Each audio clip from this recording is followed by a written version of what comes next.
IKEA is one of the biggest furniture companies on the planet, and it got there by making its customers do the work. You drive to the store, you walk the whole way through it, you pull a heavy box off a shelf yourself, you load it into your own car, and then you go home and spend your evening building the furniture with a little wrench. Every other furniture store is racing to do more for you, to deliver it and carry it upstairs and set it up. IKEA does less, hands you the hard part, and charges you less for the privilege. And people don't just put up with this, they love it.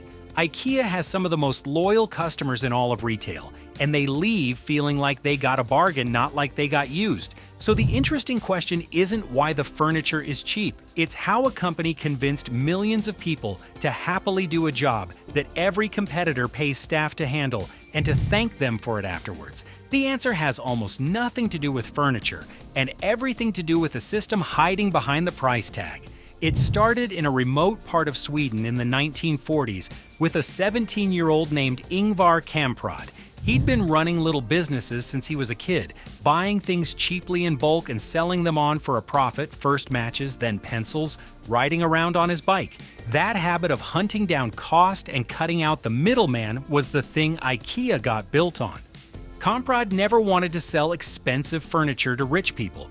He wanted to sell good furniture cheap enough that normal families could afford it, and to pull that off, he had to rethink the whole way a furniture business runs. And this wasn't just a slogan for him. Kamprad stayed famously, almost absurdly cheap his entire life, driving an old car for years and flying in economy long after he'd become a billionaire. And that penny pinching became the personality of the whole company. At IKEA, spending money carelessly was close to a sin, and that attitude pressed down on costs at every level of the business.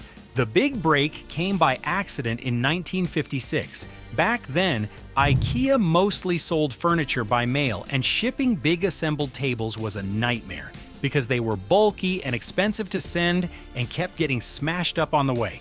One day, an IKEA man named Gillis Lundgren was trying to get a table into his car for a photo shoot, and it wouldn't fit. So he took the legs off and laid it flat, and suddenly it slid right in, and that's when it clicked. If the table came apart to fit in a car, it could be sold in a flat box, and the customer could screw the legs back on at home. And that's the flat pack. And it sounds like nothing, but it changed the entire financial side of the business. When furniture ships flat instead of built, a single truck carries far more of it, because you're not paying to ship a load of empty air around inside an assembled sofa. Warehouses hold more. Shipping across the world gets cheaper and easier, less gets damaged. And all of those savings come straight off the final price. That's a huge part of why IKEA furniture costs so much less than everyone else's. The customer doing the assembly wasn't some annoying downside they made you accept. It was the whole reason the price could be that low. Once that idea took hold, it started shaping how IKEA designed the products in the first place. A lot of companies build a product, work out what it costs them, and then add a bit on top to land on a selling price. IKEA often did it the other way around. They'd pick the low price they wanted to hit first, and then design the whole piece of furniture backwards from there, figuring out what materials, what shape, and what packing would let them actually sell it at that number and still make money. The price came first, and the product got engineered to fit it. That's a completely different way of thinking, and it meant every design choice, right down to how a shelf was shaped so more of them fit in a box, was aimed at keeping the cost down. The flat pack was just the start though, because IKEA built the store to work as hard as the box. You don't wander around an IKEA freely. You get sent down one long winding path through the whole showroom, past dozens of fake rooms all set up to look like real homes, with the sofa and the lamp and the rug arranged together. There's a reason for that. When you see a piece of furniture sitting in a nice-looking living room instead of on a shelf with a price sticker, you stop comparing prices and start picturing it in your own place, and that makes you way more likely to buy it. Then the path pushes you through a giant hall full of cheap little things you never came for. The candles and frames and kitchen bits, so you hit the checkout with a cart full of stuff that wasn't on your list. The longer they keep you in there, the more you buy, and the building is designed to keep you in there a long time. Even the restaurant is part of the plan. It seems like a strange thing for a furniture shop to run a big cafeteria selling cheap meatballs, but it does a real job. A trip through IKEA takes a long time, and hungry, tired people leave early and stop spending. Feed them halfway round for next to nothing, and they stick around, rest for 20 minutes, and then carry on shopping instead of heading home. The famously cheap food isn't really there to make money on its own, it's there to keep you inside the machine a bit longer, and plenty of people now go to IKEA, partly for the meatballs, which turns the restaurant into free advertising for the store. Then there's the strangest part, which is why nobody seems to mind doing the building. You'd think all that effort would make people value the furniture less. It does the opposite.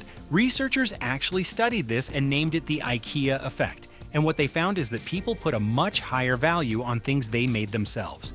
In one study, people would pay about 63% more for furniture they'd assembled with their own hands than for the exact same thing already put together.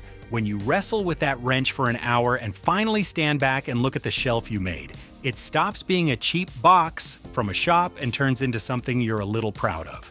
Many furniture companies looked at how IKEA worked and tried to copy bits of it. They'd copy the flat packs, or the low prices, or the massive warehouse stores. Copying one piece never worked because IKEA's real strength was never one clever idea. It's the way all the pieces feed each other. Flat design makes shipping cheap. Cheap shipping lets prices drop. Low prices bring in enormous numbers of customers. Those numbers let IKEA buy materials in gigantic quantities for less, which drops costs even further. The self-assembly cuts labor and makes people love the product more. Underneath all of it sits one of the biggest, most carefully run supply chains anywhere, pulling from thousands of suppliers in dozens of countries. And IKEA leans on those suppliers for years and orders in such huge volumes that it can push the price per item down to levels a smaller rival could never match. You never notice any of this because it just works. A rival could copy one part, but they could never copy the way every part pushes the next one along. So that's the real secret behind the world's cheapest furniture. IKEA didn't win by building better tables than everyone else.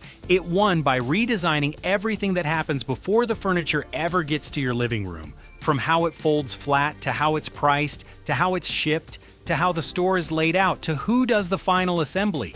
It's a business where every decision helps every other decision, and you, the customer, end up as an unpaid but perfectly happy part of the machine. You think you're just buying a bookshelf? You're actually walking into one of the smartest systems anyone in retail has ever put together. If IKEA turned up brand new tomorrow in a world this hooked on convenience, would we still fall for the wrench and the flat box? Or have we forgotten how good a bit of DIY feels?